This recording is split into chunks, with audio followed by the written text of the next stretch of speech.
नमस्कार, आदाब, जय भीम, सत श्री अकाल। मैं हूँ माजिद सिद्दीकी और आप देख रहे हैं फोकस हिंदुस्तान न्यूज़ चैनल। आज की ख़ास खबरें सब्सक्राइब करें, लाइक करें, शेयर करें। फिर आऊँगा एक ताज़ा खबर को लेकर माजिद सिद्दीकी।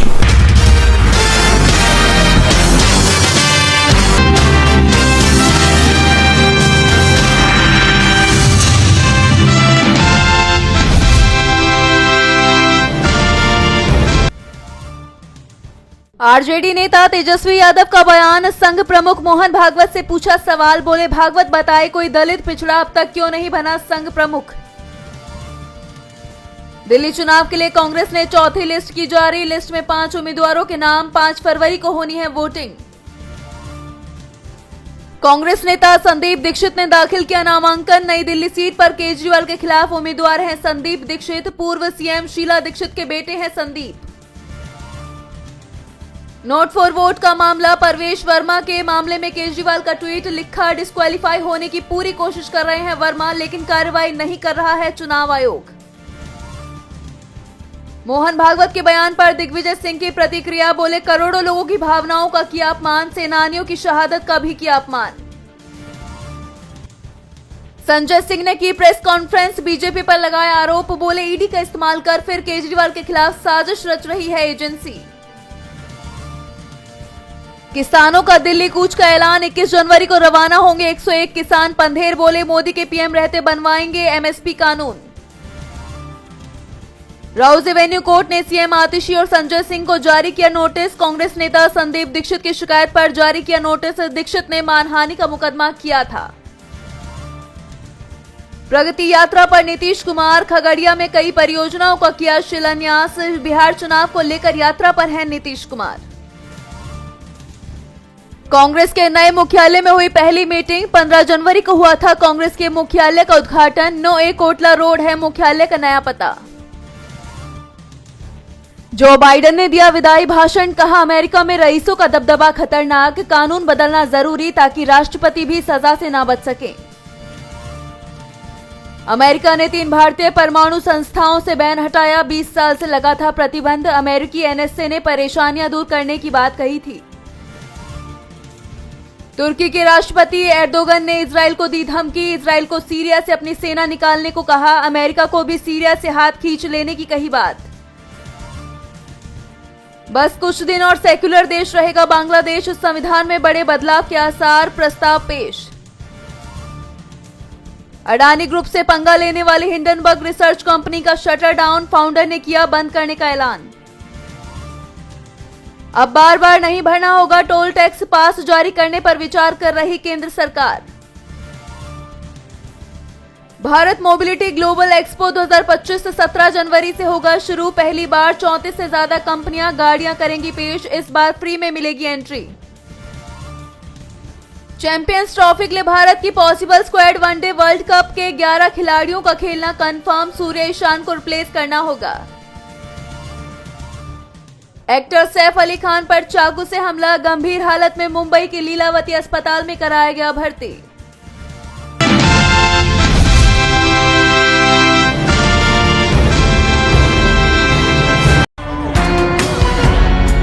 सैफ अली खान पर हमले के वक्त कहां थी करीना? जब सैफ पर चोर ने किया जानलेवा अटैक तब क्या घर में मौजूद नहीं थी बेबो? जिस बिल्डिंग में सुबह शाम रहता है सुरक्षा कर्मियों का पहरा, उस हाई सिक्योरिटी बिल्डिंग में चोरों ने कैसे लगाई सेंध? जी हाँ, ये वो सवाल हैं जो इस वक्त हर शख्स की जुबान पर हैं। चोर द्वारा किए गए हमले में घायल होने के बाद सैफ अली खान अस्पताल में भर्ती हैं। एक्टर फिलहाल खतरे से बाहर हैं और मुंबई के लीलावती अस्पताल में उनका इलाज चल रहा है। तो वहीं दूसरी तरफ ये सवाल सुर्खियां बटोरने लगे हैं कि आखिर जिस हाई सिक्योरिटी बिल्डिंग में दिन के चारों पहर सुरक्षा कर्मी मौजूद रहते हैं, वहां हथियारों से लैस चोर ने कैसे सेंध लगा दी। साथ ही हमले के वक्त सैफ की पत्नी और बॉलीवुड एक्ट्रेस करीना कपूर के घर में मौजूद होने या ना होने को लेकर भी सवाल पूछे जा रहे हैं। तो चलिए आपको बताते हैं कि इस पूरे मामले में अभी तक क्या क्या अपडेट सामने आई हैं। जानकारी के मुताबिक चोर सैफ और करीना के बांद्रा स्थित घर में कैसे घुसा, इसे लेकर सीधे तौर पर अभी तक कोई जानकारी सामने नहीं आई है, लेकिन माना जा रहा है कि सोसाइटी में मौजूद पाइपलाइन के जरिए चोर कपल के घर में घुसा होगा। सूत्रों का कहना है कि सैफ के घर में एक पाइपलाइन है जो उनके बेडरूम में जाकर खुलता है। शुरुआती जांच के मुताबिक काफी संभावनाएं हैं कि चोर घर में वहीं से दाखिल हुआ होगा। वहीं मुंबई पुलिस के मुताबिक कपल के घर में चोर घुसाने की भनक सबसे पहले घर में मौजूद नौकरानी को लगी थी। मुंबई पुलिस ने मीडिया को जानकारी दी है कि घर में घुसाने के बाद चोर का सामना सबसे पहले घर की नौकरानी से हुआ था, जिसके बाद दोनों के बीच बहस हुई। शोर सुनकर तैमूर और जय की नैनी अपने कमरे से बाहर आई, तो वहीं सैफ भी आनन फानन में शोर सुनकर बाहर आ गए। बताया जा रहा है कि मौके की नजाकत को समझते हुए सैफ ने पूरी सिचुएशन को अपनी तरह से हैंडल करने की कोशिश की। उन्होंने चोर को समझाने बुझाने की कोशिश की, लेकिन चोर शांत होने की बजाय भड़क गया। उसने तेज धार चाकू से हमला बोल दिया, जिसके बाद सैफ और चोर के बीच काफी हाथापाई हुई। बताया जा रहा है कि अपने परिवार के सदस्यों और घर में मौजूद अन्य लोगों को बचाने के लिए सैफ ने चोर से सीधी फाइट ली। हालांकि इस हमले में सैफ को कई चोटें आई हैं। बताया जा रहा है कि चोर ने सैफ पर 6 बार चाकू से वार किए, जिसके बाद सैफ को कई जगह चोटें आई। हमले के बाद चोर घर से भाग गया, तो वहीं सैफ को रात करीब 3:30 बजे अस्पताल में भर्ती करवाया गया। सूत्रों के मुताबिक सैफ को 6 जगहों पर इंजरी हुई है, जिनमें से एक गर्दन पर है और एक रीढ़ की हड्डी के करीब है। बताया जा रहा है कि सैफ की रीढ़ की हड्डी के करीब गहरी चोट आई है। न्यूरोसर्जन नितिन डांगे और कॉस्मेटिक सर्जन लीला जैन की निगरानी में उनका अस्पताल में ऑपरेशन चल रहा है। इस हमले में सैफ करीना की नौकरानी को भी चोट आई है, उसकी हालत अभी खतरे से बाहर है। वहीं जानकारी के मुताबिक जिस वक्त सैफ के ऊपर यह जानलेवा हमला हुआ, उस वक्त करीना कपूर खान घर में ही मौजूद थी। बता दें कि इससे पहले खबरें आ रही थी कि हमले के वक्त करीना कपूर घर पर मौजूद नहीं थी। दरअसल बुधवार रात ही करीना ने एक पोस्ट शेयर करके बहन करिश्मा कपूर और अपनी करीबी सहेलियों सोनम कपूर और रेहा कपूर के साथ पार्टी करने की जानकारी साझा की थी। हालांकि अब साफ हो गया है कि जिस वक्त ये घटना पेश आई, उस वक्त पटौदी परिवार के सभी सदस्य घर में ही मौजूद थे और गहरी नींद में सो रहे थे, जिसका फायदा उठाकर चोर ने घर में घुसपैठ की थी। वहीं एक्टर की तरफ से उनकी पीआर टीम ने भी एक ऑफिशियल बयान जारी किया है, जिसमें कहा गया है कि सैफ के घर पर चोरी की कोशिश हुई थी। अभी अस्पताल में एक्टर की सर्जरी हो रही है। एक्टर की तरफ से मीडिया और फैंस से धैर्य बनाए रखने की अपील की गई है।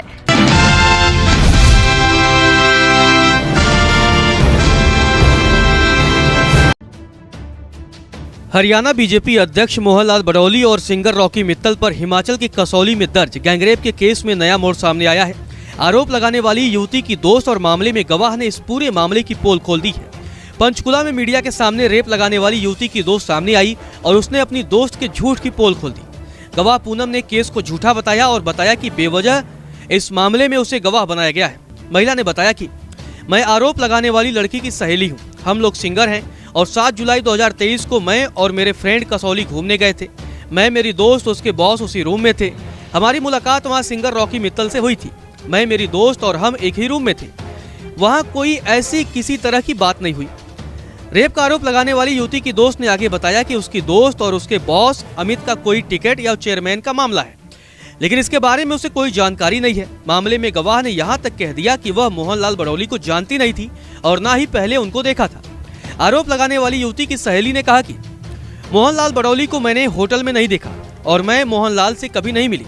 कल मीडिया में आने के बाद मैंने उनकी फोटो पहली बार देखी। एक दिन पहले मुझे पता चला कि इस मामले में मेरा भी नाम आया है, गवाह के तौर पर मुझे शामिल किया गया है। मैं कोई विटनेस नहीं हूँ, यह झूठ है, ऐसा कुछ नहीं हुआ है। गवाह पूनम ने रेप केस की पोल खोलते हुए आगे बताया कि हम एक साथ एक रूम में थे, रात जल्दी सो गए और सुबह जल्दी निकल गए। ऐसा कुछ नहीं है, मुझे भी सोशल मीडिया से पता चला, यह सब झूठ है। मेरे सामने ऐसा नहीं हुआ है। मोहन बडौली का नाम भी जुड़ा हुआ है। मुझे कई बार पूछताछ के लिए बुलाया गया पर मैं नहीं गई। मेरे बारे में जो बयान दिए गए वो सब झूठे हैं। मैंने होटल में बडौली को नहीं देखा। रॉकी मित्तल से हमारी बात हुई थी। ऐसा कैसे हो सकता है कि होटल में किसी का रेप हो और क्या वह चिल्लाएगी नहीं? होटल में पता कैसे नहीं चलेगा? वहाँ तो 24 घंटे होटल स्टाफ होता है, जो आरोप लगाने वाली लड़की है, उसने मुझ पर इस मामले में दबाव बनाया, लेकिन मैंने उन्हें मना किया। लेकिन वो एफआईआर करवा चुकी है। मेरी सहेली जिसने एफआईआर करवाई है, उसने मुझे एफआईआर में साथ देने को कहा था। उसने कहा था कि उसको पैसे मिलेंगे और उसके बॉस को टिकट या चेयरमैनशिप मिलेगी। खबर फैलने पर मैंने परिवार को बताया। मेरे परिवार ने मेरा साथ दिया, इसीलिए मैं मीडिया के सामने आई हूँ। मेरे दोस्त और उनके बॉस इसमें शामिल हैं, लेकिन मुझे नहीं पता है। उसने कहा कि मैं थाने जाऊंगी कि मेरा नाम गवाह के तौर पर कैसे लिखा गया। गौरतलब है, एक महिला ने हरियाणा बीजेपी अध्यक्ष मोहनलाल बडौली और सिंगर रॉकी मित्तल पर रेप का आरोप लगाकर हिमाचल प्रदेश के कसौली में केस दर्ज कराया था। मामला सामने आने के बाद काफी सुर्खियां बटोर रहा था, लेकिन अब इस मामले की गवाह और युवती की दोस्त ने मामले को झूठा बताया है।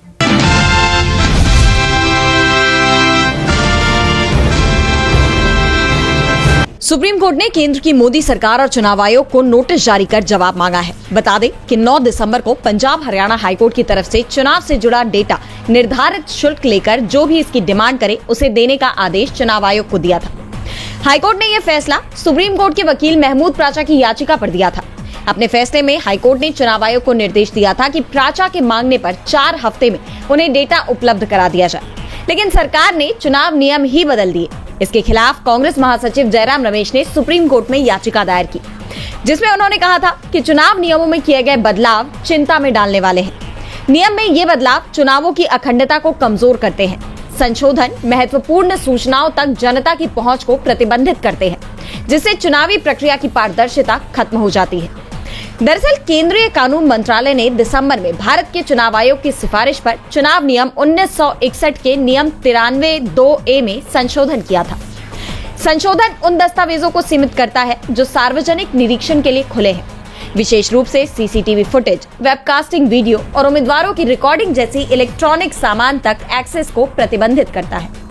इस पर सुप्रीम कोर्ट में जयराम रमेश की तरफ से पेश हुए वरिष्ठ वकील अभिषेक मनु सिंघवी ने कहा कि नियमों में बदलाव के पीछे चुनाव आयोग और सरकार गोपनीयता का हवाला दे रहे हैं, लेकिन सीसीटीवी फुटेज से इस बात का पता नहीं चलता कि वोटर ने किसे वोट दिया है।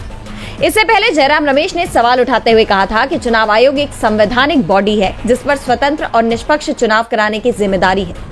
उसे एक तरफा और बिना सार्वजनिक परामर्श के इस तरह के महत्वपूर्ण कानून में बेशर्मी से संशोधन करने की अनुमति नहीं दी जा सकती।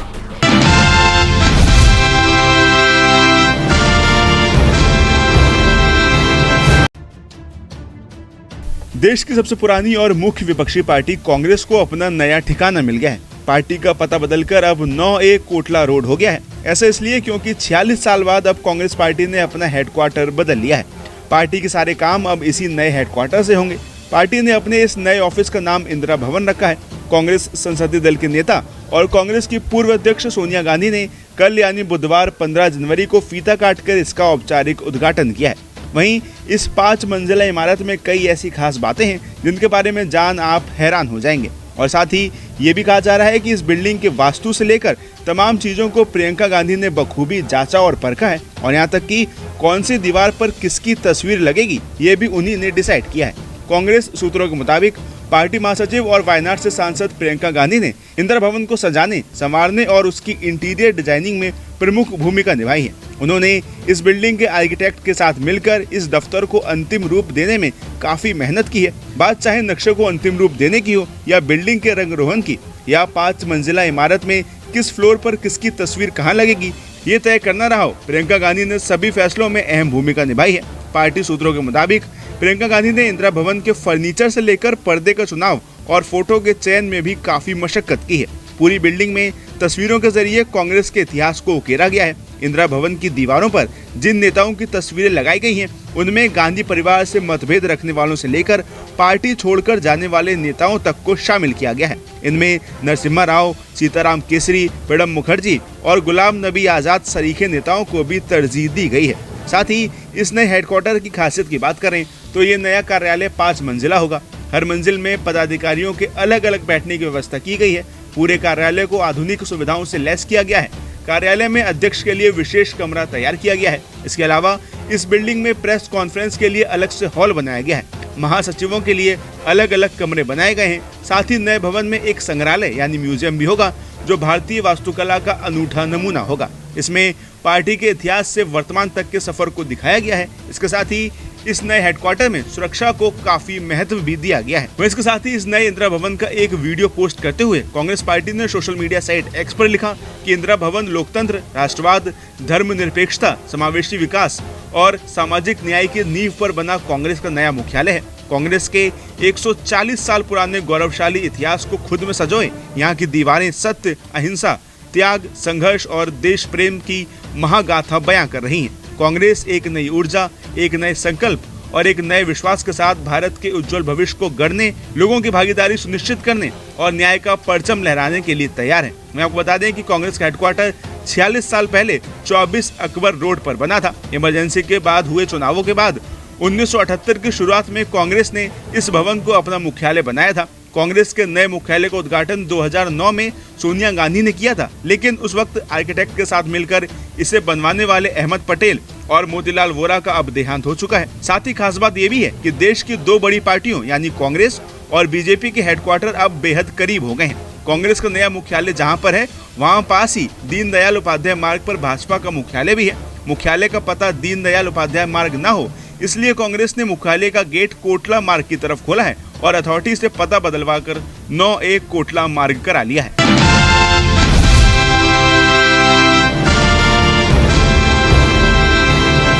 दिल्ली विधानसभा चुनाव के लिए अब तक हुए नामांकन दाखिल में बदरपुर से चुनाव लड़ रहे राम सिंह नेताजी सबसे अमीर उम्मीदवार हैं।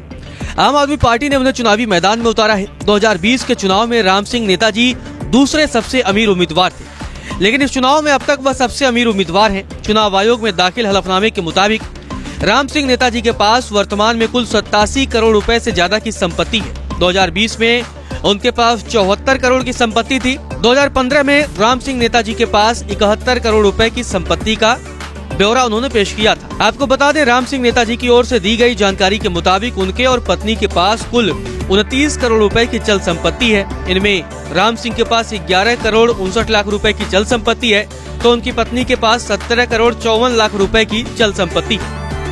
कारों के वो शौकीन है और उनके पास मर्सिडीज बेंज, फॉर्च्यूनर सिग्मा और स्कॉर्पियो कार मौजूद है। उनके पास वर्तमान में कुल 1,54,000 रुपए नगद के तौर पर मौजूद है। आम आदमी पार्टी के उम्मीदवार राम सिंह नेताजी रिवॉल्वर के भी शौकीन हैं। उनके पास 45,000 रुपए की एक लाइसेंसी रिवॉल्वर है। अचल संपत्ति की अगर बात की जाए तो नेताजी के पास करीब 60 करोड़ रुपए की अचल संपत्ति मौजूद है। राम सिंह के पास खुद 27 करोड़ रुपए की अचल संपत्ति मौजूद है, तो उनकी पत्नी के पास 31 करोड़ रुपए की अचल संपत्ति मौजूद है। राम सिंह नेताजी ने अपना पेशा किसानी और सामाजिक कार्य बताया है, जबकि उनकी पत्नी हाउसवाइफ है। नेताजी पर 2 करोड़ 81 लाख रुपए, तो उनकी पत्नी भागवती पर 78 लाख रुपए का कर्ज भी है। अगर पढ़ाई लिखाई की बात की जाए तो आम आदमी पार्टी के उम्मीदवार 7वीं तक पढ़े हैं। उन्होंने यह पढ़ाई बदरपुर के सरकारी स्कूल से साल 1968-69 में पूरी की थी। वहीं अब तक हुए नामांकन दाखिल में रमेश बिधूड़ी के पास करीब 20 करोड़ रुपए की संपत्ति है। वहीं कालकाजी से उम्मीदवार कांग्रेस की अलका लांबा के पास 2 करोड़ रुपए की संपत्ति मौजूद है। तो मुख्यमंत्री आतिशी जो आम आदमी पार्टी की उम्मीदवार हैं कालकाजी विधानसभा से, उनके पास 76 लाख रुपए की संपत्ति मौजूद है।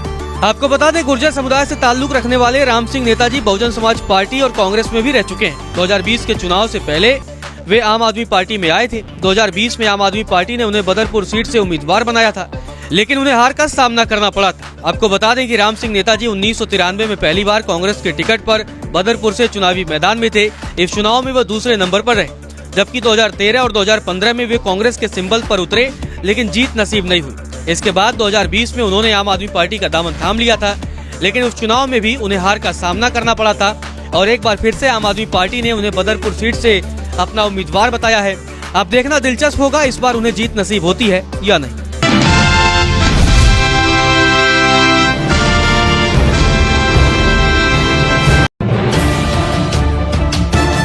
कांग्रेस ने जनकपुरी सीट से हरबानी कौर को दिल्ली विधानसभा चुनाव के लिए उम्मीदवार बनाया है, जिसके बाद से हरबानी कौर सुर्खियों में आ गई। आम आदमी पार्टी के गढ़ में कांग्रेस ने 32 साल की हरबानी पर दांव लगाया है। हरबानी कौर अपनी खूबसूरती को लेकर भी सुर्खियां बटोरती रहती हैं।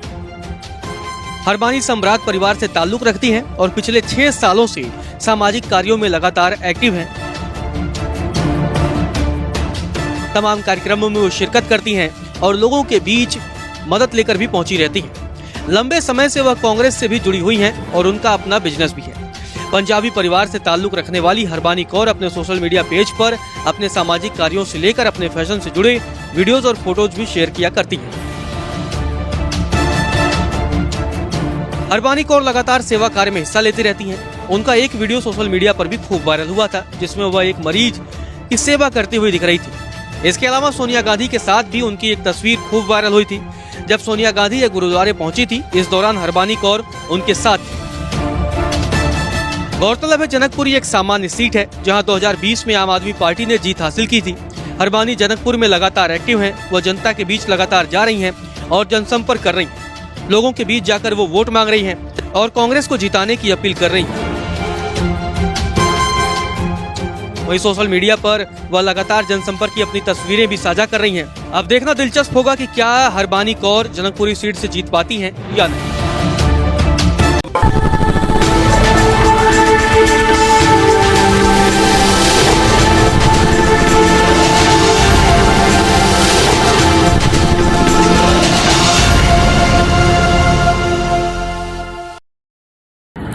दोस्तों, आज मैं आपको बताने वाला हूं कि अगर आपकी बॉडी में मैग्नीशियम की डेफिशिएंसी हो जाए तो आपको क्या क्या प्रॉब्लम हो सकती है। सबसे पहले इंसोमेनिया, नींद ना आना, स्लीपिंग डिसऑर्डर, इंसान सारी रात करवटें बदलता है, नींद नहीं आती, स्ट्रेस लेवल, एंजाइटी बढ़ जाती है इससे, क्योंकि कोर्टिसोल हार्मोन को रोकने में मदद करता है। और अगर आपकी बॉडी में मैग्नीशियम नहीं है तो कोर्टिसोल बढ़ जाता है, जिसकी वजह से स्ट्रेस और एंजाइटी हो जाती है।